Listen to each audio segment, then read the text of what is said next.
All right, let's dive in. Today, we're talking about the one single global standard that literally makes our modern world spin. Smoothly, that is. From the tiniest, most precise tools to absolutely massive industrial machines. It's going to be a good one. So let me ask you a question. It kind of sounds like the start of a bad joke, right? On one hand, you have this tiny dental drill that needs microscopic precision. And on the other, you have a literal behemoth that pushes a giant ship through the ocean. I mean, they couldn't be more different. Or could they? And there's the answer. They are both fundamentally governed by one single authoritative standard for balance, ISO 21940. You could think of it as the universal language of anything that spins. So, here's our game plan. We're going to break down what ISO 21940 actually is. Then we'll get into its G grades of quality.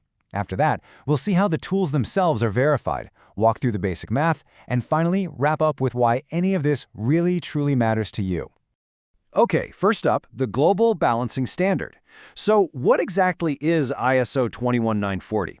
And, why is it considered the final word in the world of mechanical engineering? Well, to put it simply, ISO 21940 is the definitive international guide for everything to do with balancing rotating parts. We call them rotors. It's basically the ultimate rulebook that engineers and manufacturers all over the planet agree on so machinery runs perfectly without shaking itself to pieces. Now, here's where it gets interesting. ISO 21940 isn't just one document. It's actually a whole series that took a bunch of older, kind of fragmented standards and rolled them into one. You might have heard of the old ISO 1940-1. Well, this new standard replaced it. It just tidied everything up, creating a single, clear source of truth for everyone. So, let's get to the most practical part of the standard, the thing engineers use every day, the G grades. I like to think of it as a report card for balance quality. It answers that crucial question, just how balanced does this thing need to be? So the G grade itself actually represents the maximum vibration speed that the rotor center of gravity is allowed to have. And the rule here is really, really simple. The lower the G number, the higher the precision required. So a G0.4 is way more strict than a G16. And these examples show you the range perfectly. Way up at the top, you've got G.4. We're talking gyroscopes, where the absolute tiniest wobble means it's useless. Then you have G2.5 for things like jet engine turbines. G6.3 is your everyday industrial motor. And way down at the other end, G16 is perfectly fine for rugged, slow-moving farm equipment. Let's really blow this out. To put it in perspective, for a gyroscope at G.4, the balance corrections are being measured in tiny fractions of a gram. The level of precision is just astronomical. But for that piece of farm machinery at G16, it can handle a lot more vibration and still do its job just fine. The standard has to cover that entire spectrum. Okay, so we've got these G grades that tell us how good the balance needs to be. But how do we know the machines we're using to measure are actually accurate enough to see it? That's the next critical piece of this whole puzzle. And this is where another part of the standard, ISO 2194021, steps in. It's basically the official procedure for testing a balancing machine to prove it's giving you the right numbers. It makes sure the instrument itself is totally trustworthy. This whole verification process boils down to a few key tests.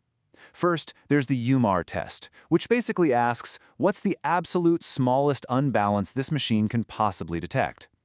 Then there's the URR test, which checks how good the machine is at fixing the unbalance in one go.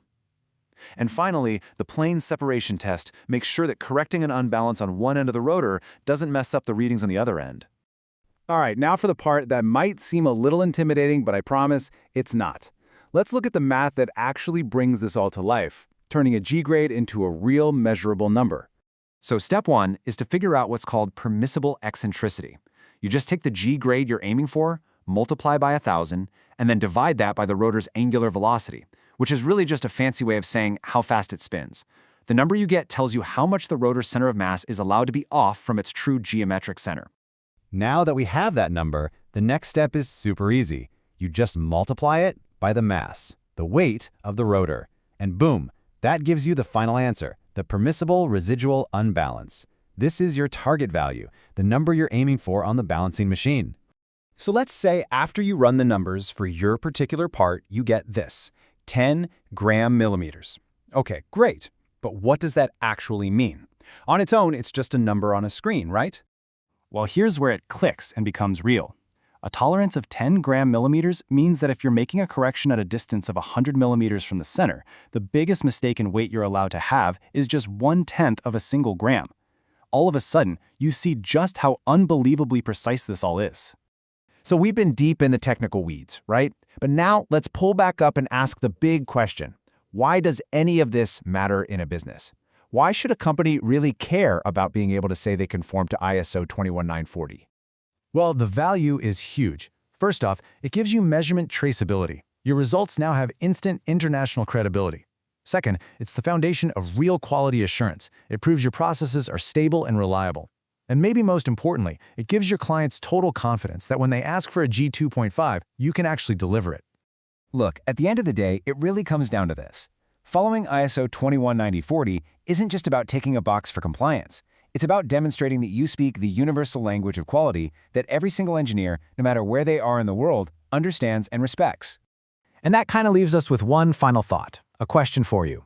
Knowing the standard is step one, but the real question is, can you and your team actually apply it and prove that your quality meets this global benchmark? Something to think about. Thanks for tuning in.